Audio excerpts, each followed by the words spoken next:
Okay. So we have, let's see, the reading was statistical process and design of studies. Did anybody have any questions about it?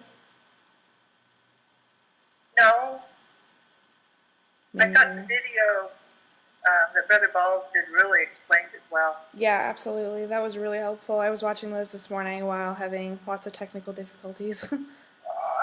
um, let's see. So then we have the lesson two. Let's see. Did you guys complete part one of the preparation? Yes. Okay. So then it says, man, where did it go? I'm trying to find, oh my gosh, I'm struggling today. So, It says that we're supposed to concentrate on part two. yeah, and then we have a quiz to do together. Right. So, let's see. Where's part two? So it says determine the correct sampling method for each scenario. A medical student researches the prevalence of aspirin usage by questioning all of the patients who enter her clinic for treatment. The Colorado Department of Health obtains an alphabetical list of 2 million adult Colorado residents and constructs a pool of survey subjects by selecting every 1,000th name on the list after randomly choosing one person from the first 1,000 on the list. In a Gallup poll of 1,059 adults, the interview subjects were selected by using a computer to randomly generate telephone numbers that were then called. A dietitian has partitioned people into age categories of under 18, 18 to 49, 50 to 69, and over 69. She's surveying a simple random sample of 200 members from each category. A Johns Hopkins University researcher surveys all cardiac patients in each of 30 randomly selected hospitals. The American Medical Association wants to determine general patient satisfaction with the patient's primary care physician. Determine the type of sampling method used in the following scenarios. Can I interject here? Yeah? Maybe we should answer the questions in number 6 first before we go on to number 7. Oh, did I miss one? Well, we're supposed to determine in each one of those what the correct sampling method is. Yes, I missed that part. Okay. And I didn't realize that we were going to work on this together, so I already did it. Okay. Well, that's what we're supposed to do. I think we're supposed to do it, compare answers, and then discuss where we might have problems. Yeah. Okay. So I found that A was a convenience. Yeah, the one you should never use. Yep. Right. And B, Table everybody. but Sorry, go ahead. Move to B. that's the systematic one. Yep, that's what I got. Yep. Yeah.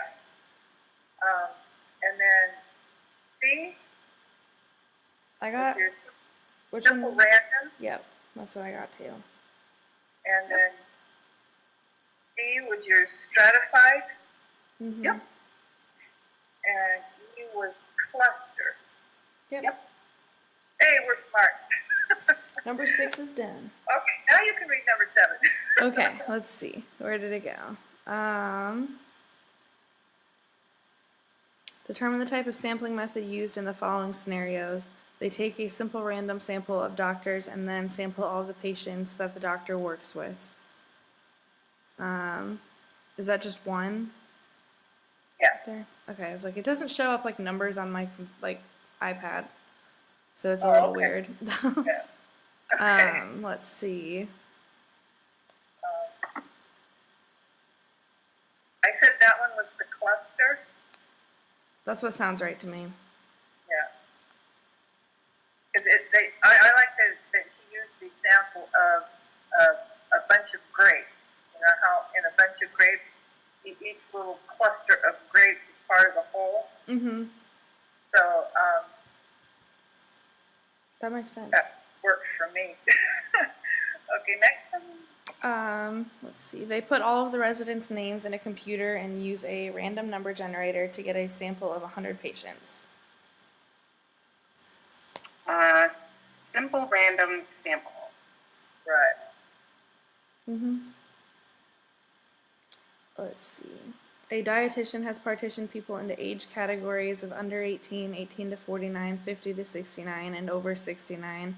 She's surveying a simple random sample of 200 members from each category. That's not on my page.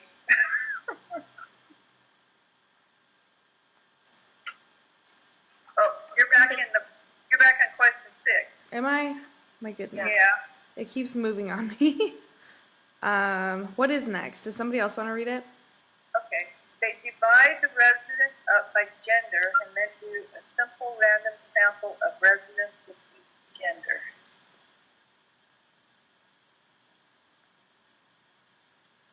Stratified. Because they're looking at the genders individually. Mm-hmm. As individual groups, yeah. Yeah. Okay. And then B, they randomly pick key intersections in the city, then picking every 5th person that walks by after randomly picking one of the first 5 people to be in the sample. And that's systematic. Yep. Yep.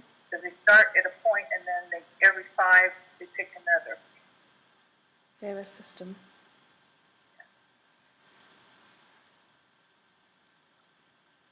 Okay. Determine for each scenario whether it is observational or an experimental design. If it's experimental, determine the response, treatment, and subjects.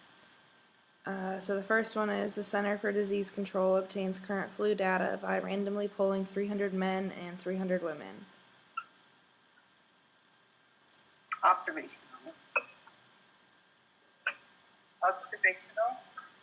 Yeah, I that's what just added the stratified study because they have men and women separated. okay.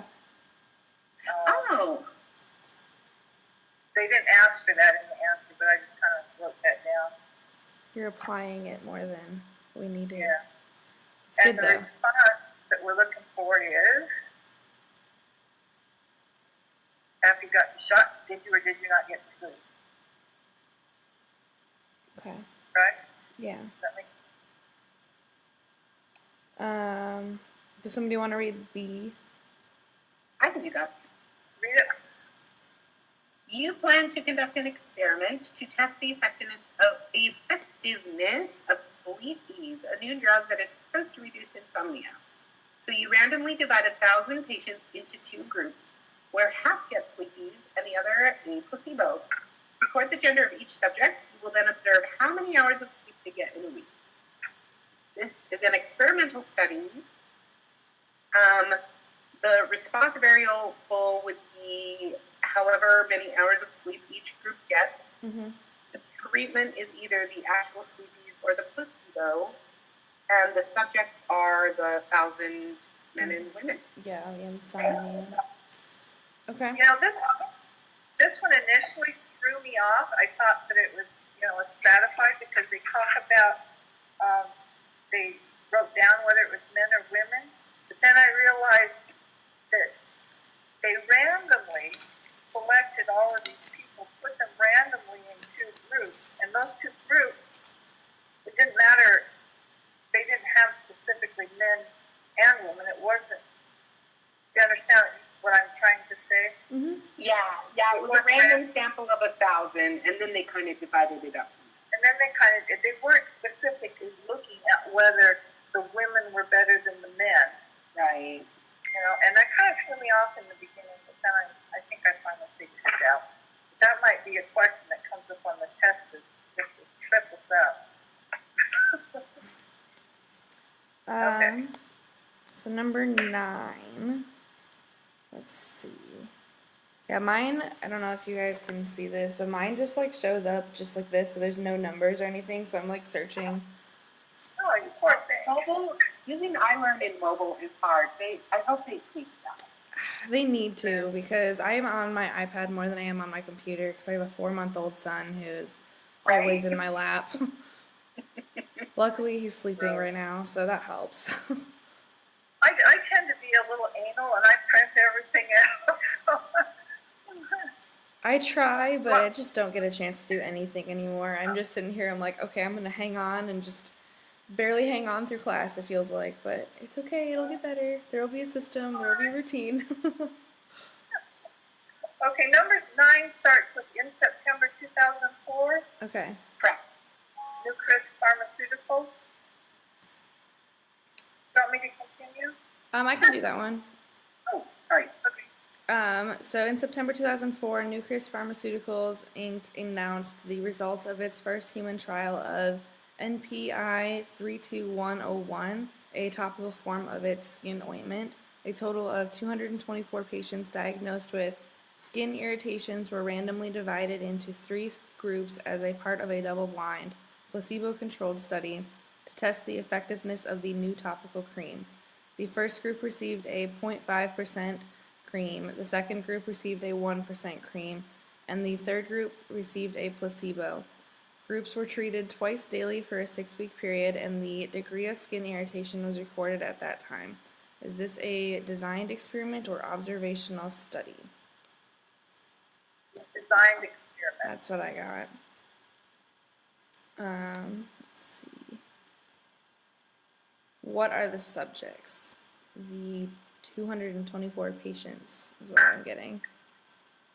Oh, I just saw her. Hey, sorry I'm late. My computer's been really horrible. Mine too. Let's see. What is the response variable in the experiment? We're doing the part 2, and we're on question 9, and then we're going to do the quiz. Okay? Did you have any questions about anything that we had read before, or not yet? Not yet. Okay. We kind of thought this was a pretty simple week, so that's helpful to start. Just a quick question. Do you like to go by Chrissy or Christy? Either way, I'll respond. Christy is what most people call me. With the T, Christy. Okay. Mm-hmm. Alrighty. Okay. Let's see. What is the response variable in the experiment? I The that's continued skin irritation, whether or not they still have it. right. Yeah. Or just a degree of